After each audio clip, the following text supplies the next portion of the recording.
मला वेळेप्रसंगी जितका संघर्ष करावा लागेल त्यापेक्षा जास्तीचा कराल मी, पण मी माझ्या मुद्द्यापासून हटणार नाहीये. कारण जे त्यांनीच आधी सूचना काढलेली आहे, मराठा आणि कुणबी 183 क्रमांकाला आहे, हे 2 विषय झाले. आमचे 3ही गॅजेट यावरही चर्चा झाली आणि त्यावेळेस ती चर्चा होताना ते स्वतः होते व्यासपीठावरती, ते पण स्वतः होते. त्याच विषयावरती चर्चा झालेली. बाकी काय नाही. आता कोणाच्या मनात काय असावं नसावं हे कोणी सांगू शकत नाही. माझ्या मनात काय, त्यांच्या मनात काय, तुमच्या मनात काय, कोणी सांगू शकत नाही. पाटील, भोंगरी बैठकांना जसा प्रतिसाद भेटतोय तसं नेत्यांची रीत तुमच्याकडे वाढलेली आहे आणि आज तुमची नेमकी परळीमध्ये भोंगरी बैठक आहे आणि धनंजय मुंडे येऊन भेटतात तिथं, काहीतरी एक संदेश असेल भेटी मागे? नाही, मी म्हणलो, मी धडकून कमून म्हणलं नसतं. तुम्हाला माहित नाही का स्वभाव, कमून म्हणलं नसतं. हा, बैठक परळीत आहे, होणार, ताकदीनं होणार. अख्खे मराठी बी एकजूट होणार, ताकदीने येणार. कारण त्यांच्या लेकरा बाळाचा प्रश्न आहे, ते ना राजकारणाचा प्रश्न आहे ना जातीवादाचा प्रश्न आहे. मराठ्यांच्या गोरगरिबांच्या लेकराचा प्रश्न आहे. मराठा घरात बसणार नाही, स्वतः मी बसत नाही. मराठ्यांचे लेकर मोठे व्हावेत म्हणून. मराठा कशामुळे घरी बसत, काय कशामुळे घरी बसत? काम रोज आहेत, काम आमच्या पाटीलाच पुंजलेत. पिढ्यांना पार आम्हाला काम आहेत, पिढ्यांना पार काम आहे. एक दिवस स्वतःच्या लेकरासाठी, जातीसाठी आपण एकत्र आलो पाहिजे. लोक येणार, 100% येणार. आणि मी हाय तर मी मराठ्या कोणाची, मी कोणाचाच होऊ शकत नाही. जोपर्यंत मनोज जरांगे ना तोपर्यंत मी कोणाचाच होऊ शकत नाही. ना कोणत्या महाविकास आघाडीचा, ना कोणत्या महायुतीचा, ना कोणाचा. मी मराठ्यांचा म्हणजे मराठ्याचाच राहणार आणि मराठ्याला मात्र न्यायच मिळून देणार. आता इथं कोणी पण येतं, मी आज नाही शब्द वापरत, मी तुम्ही ह्यो अनेक दिवसापासून शब्द वापरतो. कुणी पण अंतरवलीत आला तो पाहुणाच असतो. इथं कोणी येऊ शकतो, कोणी जाऊ शकतो. काही काही तर असे आलेले की आम्हाला भयंकर बोललेले माणसं सुद्धा आलेले याच्या आधी. पण इथं अंतरवलीत मात्र मला मातृत्वाचीच भूमिका, मायाचीच भूमिका निभावला. पाटील, धनंजय मुंडे किती वाजता भेटलेत आणि शेतकऱ्याच्या अनुदानावर चर्चा झाली का आणि आरक्षणावर काही चर्चा झाली? हो, चर्चा झाली, चर्चा झाली, सांगितलं ना. त्याला जोडून तुम्ही 10 दिवसाचा वेळ दिलेला आहे सरकारला. मागच्या कॅबिनेटमध्ये निर्णय होणं अपेक्षित होतं, मात्र तिथे काही ठोस झालेलं नाही. 10 दिवसानंतर तुम्ही शेतकऱ्यांना घेऊन रस्त्यावर उतरणार असा इशारा सरकारला दिलेला आहे. तुम्हाला वाटतंय 10 दिवसात होईल, नाही तर मग तुम्हाला एक वेगळा विचार होईल? काय वाटतं मला, का होईल की आहे ते शब्द दिले एकदा कृषी मंत्री की आहे. मी एक वेगळ्या तत्वाचा आहे. शंभूराजे साहेबांनी त्या दिवशी कुणबींना 6 महिने मुदत वाढ दिली, म्हणजे ओबीसीला. बघा, मी थोडा बी खुनशी असतो, समजून घ्या. आता थोडा बी खुनशी असतो, म्हणलं असतं कुणबीला करा 6 महिने मुदत. ओबीसीला केली का नाही? सगळ्या जातीच्या लेकराचं कल्याण झालं की नाही व्हॅलिडिटीला? मी नाही वो जातीवादी, तुम्ही मला डाग नका लावू. मी नाही जातीवादी, मी सन्मान केला, अभिनंदन केलं शंभूराजे साहेबाचं, आभार मानले. तसं आता कृषी मंत्र्यांनी जर चांगलं काम करायला लागले शेतकऱ्यांचं, मला काय कौतुक कशामुळे करायचं नाही, का करू नये? चुकल्यावर सोडायचं नाही, चांगलं काम केल्यावर कौतुक बी केलं पाहिजे राव. ते जर आता पूर्ण प्रक्रिया शेतकऱ्याची राबवायला लागले, पीक विम्याची राबवायला लागलेत, अरे माझ्या शेतकऱ्याचं कल्याण होणार असलं तर आभार मानायला आणि अभिनंदन मानायला काय जड चाललं का? काय त्यात वावगं नाही एवढं. आणि तुमचा प्रश्न होता की आरक्षणावर, आणि त्याच्यावर चर्चा झालीच. आल्याच्या नंतर ती कुणी आलं तरी होती, तेच नाही. मला आरक्षणाशिवाय येडच नाही दुसरं. कुणी आलं की मग ती टप्प असतो, त्याचं वेगळंच असतं, मग वेगळंच असतं. समोरचं येतं वेगळं सांगायला, मग ऐकून दान का चालू होतं. आमच्या ते ओबीसी आरक्षण काय झालं? मराठा आणि कुणबी एकच आहे, 83 क्रमांकाला आहे. ते सुशीलकुमार शिंदे साहेबाच्या सरकारनं अध्यादेश काढला होता, तो कमी स्थगित केलाय.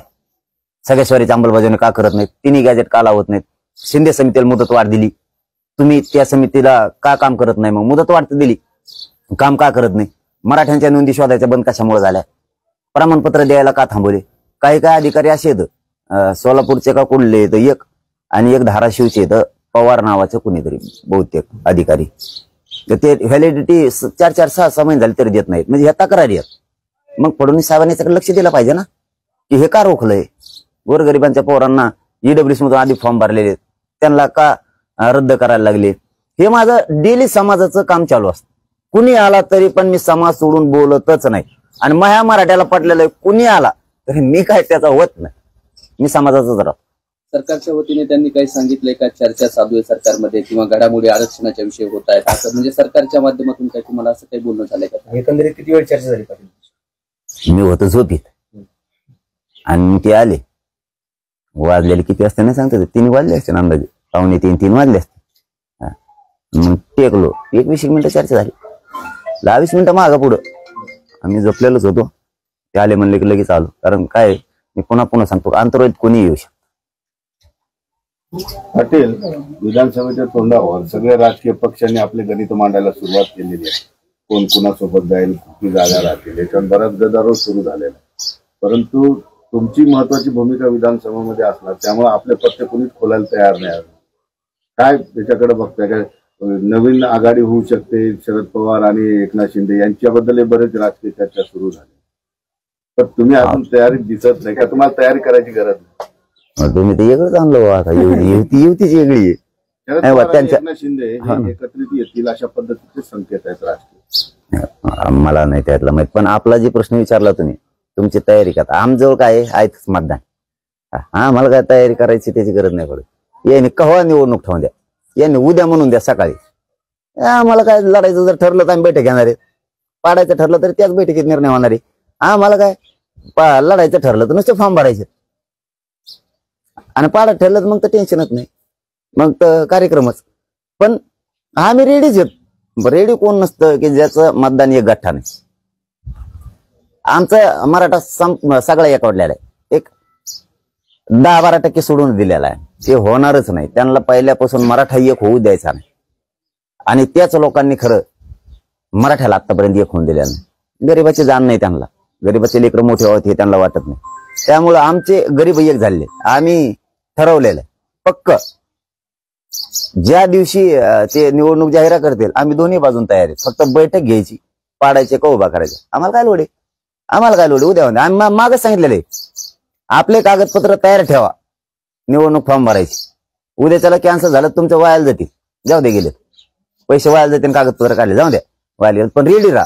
काय मला असं म्हणायला नको वचकून निवडणूक ठरली वा आता कागदपत्र कवा काढून काय करू. आपल्या आधीच काढून ठेवून काय फरक पडायचा?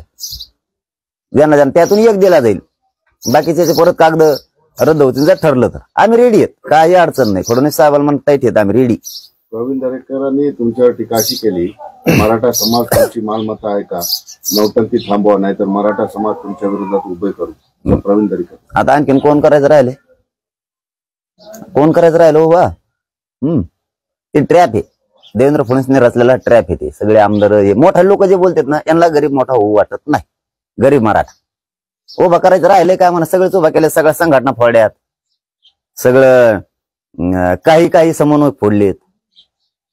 आणखी राहिले काय? सगळे मराठ्याचे काही आमदार तुमच्यातले बोलायला लागले की ज्यांना मराठ्यांच्या गरीबाची गरज नाही, असाच मराठ्याचा आमदार बोलायला लागला भाजपचा. ज्याला गोर गरीब मराठीची गरज नाही, त्याला त्याचे पोरं मोठे करायचे, त्याला मालमत्ता कमवायची, त्याला पक्ष मोठा करायचा आणि नेता मोठा करायचा. एवढेच आमदार फक्त आमच्या विरोधात बोलते. भाजप मधले काही आमदार मेले तरी बोलू शकत नाही. मेले तरी नाही बोलू शकत. त्यांनी मारून बी टाकलं देवेंद्र फडणवीसनी तरी नाही बोलू शकत. जातीच्या विरोधात आणि आंदोलनाच्या विरोधात ते बोलूच शकत नाही. कारण त्यांना दिसतंय काही झालं तरी आपण आज आमदार होतो, उद्या होतो, नाही व्हायचो. ही आंदोलन असतं नसतं तरी पडापडी होतीच. हे आंदोलन नव्हतं का तेव्हा पडले नाही का? मग आंदोलन हे पडापडी होत असते. म्हणजे ते बोलतात म्हणून सांगतो बरं का मी तुम्हाला. मी मागच सांगितलं होतं तुम्ही गेल्यावर लय जण येतात म्हणून. मीडिया गेली की लय दनादन इकडे लय मोठी येतात. मी तुम्हाला मागच सांगितलं होतं. तेच सांगतात की शेवटी समाजाचं कल्याण व्हायला लागलंय ना, आम्हाला दबाव वाटला तर आम्ही नाही बोलणार जातीच्या विरोधात. कारण गरीबाचे लेकरं मोठे व्हायला लागले. आणि ज्याला स्वतःची प्रॉपर्टी सांभाळायची, पहिल्यांदा पत्रा बी नव्हता त्याच्या घरावर, नंतर खूप श्रीमंत झाला, प्रॉपर्टी सांभाळायची, नेता आणि पक्ष सांभाळायचा, जात मेली तरी चालत. असेच लोक फक्त बोलते. कोणताही मराठा समाज उभा राहणार नाही आंदोलनाच्या विरोधात, कोणताच राहणार नाही. उलट वेळ येऊ द्या म्हणा. मराठ्यात तुम्हाला कसं सरळ करतात बघा, फक्त वेळ येऊ द्या. पण शेवटचा प्रश्न विचारतो. तुम्ही भोंगडी बैठका सुरू केल्या आणि तुम्ही म्हणताय की गरिबांची लाट आहे, गरिबांची लाट आहे. काय या गरिबांचं म्हणणं आहे नेमकं? त्यांना परिवर्तन कशासाठी हवं? ज्याचे प्रमाणपत्र निघाले तो डोळ्याने बघतो. त्याचा मुलगा लागला, मुलगी लागली, कुणी नोकरीला लागलं, कुणी ऍडमिशनला लागलं, काही काहीचे ऍडमिशन होत नव्हते ते व्हायला लागले. अनेक फायदे झाले. ते समजा यांचं प्रमाणपत्र निघालं, यांनी ऐकलं, मी गेलं वाटतं मला आपलं हे निघाल त्याच्यासारखं आपल्या लेकराचं होईल. म्हणजे मराठा आता परिवर्तनाच्या दिशेने निघा, त्याच्या लेकराच्या भविष्याच्या बाजूने बोलायला लागला, पक्षाच्या नेत्याच्या बाजूने पक्षाच्या बाजूने नाही बोलायला लागला. आपली जात, आपले लेकरं मोठी होतील, आपलं कुळ मोठं झालं पाहिजे. आपल्याला ज्याच्यावर आपले संसाराची भिजतय तो मुलगा किंवा ती मुलगीच आता मोठी झाली पाहिजे, तिचा पाया भक्कम झाला पाहिजे, हे माझ्या मराठीने मनामनात कोरलंय. त्यामुळं गोंगडी बैठकीला बी मराठी येतात, घरी बसत नाहीत. कारण प्रत्येकाला आशा आहे एवढी संधी आता आरक्षण घेण्याची. राजकीय नेते कोण बोलाव, आपलं लेकरू मोठं होणारे ती संधी चालली. हे नेते संधी 5 वर्षाला आहे, याला संधी देण्यापेक्षा आपलं लेकरू का मारायचं, हे प्रत्येक मराठ्याला वाटायला लागलं. आणि ती घोंगडी बैठक आहे, ती काय सभा नाहीये. तिथं 15 जण असले तरी ती सभा होती, बैठक होती. ती घोंगडी बैठक आहे, ती काय सभा नाही म्हणून ते भरलंच पाहिजे किंवा एखादं ग्राउंड किंवा एखादं मंगल कार्यालय असं काही नाही. 100 असले तरी बैठक सुरू, 1 लाख असले तरी ती बैठक सुरू. घोंगडी बैठक आम्ही चर्चा करतोय आरक्षणावर. पण मराठ्यांचं मनातून काळजातलं मन सांगतो मी तुम्हाला, सगळ्या मराठ्यांचं सध्या लेकराच्याच बाजूनं ओढणं चालू आहे. त्याच्या लक्षात आलं शेजारच्या पोराला प्रमाणपत्र मिळाले, त्याला अमुक फायदे झाले, आपल्याला उद्या मिळालं तर आपल्या सुद्धा लेकराचं असंच कल्याण होतं. म्हणून नेता 70 वर्षापासून मोठा करतोय, आपले लेकरं जात मोठी करू आज, हे मराठ्यांनी मनात पक्क घेतलं. कोणीही बोलत नाही त्यांच्या बाजूने. फक्त कोण बोलतंय मी सांगतो तुम्हाला, आमदार, मंत्री, त्यांनी 4-5 जण केलेले, जिल्हा परिषद सदस्य मोठाले केलेले, आणि काही जण काम घेतात ती. कारण इकडून त्याचे तळतळ इकडेच आहे, त्यालाही वाटतंय जरी त्यांनी काम दिलं असलं आपल्याला, काय दिलं असलं, पण हे आरक्षण लेकराला लागण ना आपल्या, ते नाही बोलत, ते बोलत नाही. शेवटी जातीचा कळकळा त्यांना आहे, नेत्याचा बी आहे, पण आता ती तोडका आहे, तोकडा एकदम. ते लय सिरियस नाही घेत आता. खालचे जेवढे मराठी आहेत आमदार मंत्री सोडून, ते म्हणतात उगाच जातीच्या विरोधात नाही जायचं, पुढं आपल्याला पडा लागन, मग जिल्हा परिषदला पडायला लागन, पंचायत समितीला पडायला लागल. ते नाही बोलत जास्त. कोण बोलतंय ते जे जास्त नेत्यावर प्रेम करतात, पक्षावर प्रेम करतात, तेच आमदार फक्त बोलतात, मंत्री बोलतात. बाकीचे आमदार बोलत नाहीत आणि बाकी कुणी बोलत नाहीत, जातीच्या विरोधात बोलणार बी नाही. त्यांना हीच जातीचं कळतंय. हे आमदार फक्त थोडे आहेत, बाकी कुणी बोलत नाही. पाटील, या निवडणुकीमध्ये सोशल इंजिनिअरिंग साठी सगळे मोठे नेते प्रयत्न करतात. सोशल इंजिनिअरिंग म्हणजे सगळ्या तळागाळातील समाजाला सोबत घेणं. तुम्ही धनगर आरक्षणाबद्दल शब्द दिलेला आहे, तुम्ही मुस्लिम आरक्षणाला शब्द दिलेला आहे, मराठा आरक्षण झालं विषय झाला तर मी त्यांच्यासाठी लढा उभा करेन. त्यांचा कसा रिस्पॉन्स वाटतो या सगळ्या याच्यामध्ये? मी वाटण्यावर कवाच आंदोलन नाही करत. माझा मराठा समाज आधी मी एकटा होतो, नंतर आम्ही 5-25 जण होतो, 1.5-2 वर्ष कवा जाती एवढेच बैठकीला. किती वाढवायचा प्रयत्न केला तरी वाढत नसायचं, मी लढत राहिलो लगातार. तसं ते समोरून किती येणार आहेत मुस्लिम धनगर बांधव किंवा बंजारा बांधव, लिंगायत बांधवाचा आरक्षणाचा प्रश्न आहे, कायकाडी समाजाचा आहे, वडर समाजाचा आहे, महादेव कोळी समाजाचा आहे, अर्ध्या आदिवासी समाजाचा आहे. मी लढणार आहे. माझा हे ज्वलंत प्रश्न आहे मराठा आरक्षणाचा. हे संपला की मी लढणार आहे. किती येते हे मोजत नसते आंदोलनात. आंदोलनात कधीच मोजायची नसते संख्या. आपलं प्रामाणिकपणा आपण लढायचं. ऑटोमॅटिक माया फुटती, लोक उभा राहतात, आपल्या लेकराच्या भविष्यासाठी लढायला लागलेत. आपण गेलं पाहिजे, लोकांना मनाने वाटतं. आणि मला मात्र गावखेड्यात खालच्या स्तरावर मी जातीवाद करत नाही, कधी केला नाही, वरच्या केला नाही. फक्त नेते सोडित नाही, त्यांचे सोडित नाही, आमचे सोडित नाही, कोणी सोडत नाही. चला, धन्यवाद. एबीपी माझा, उघडा डोळे बघा नीट.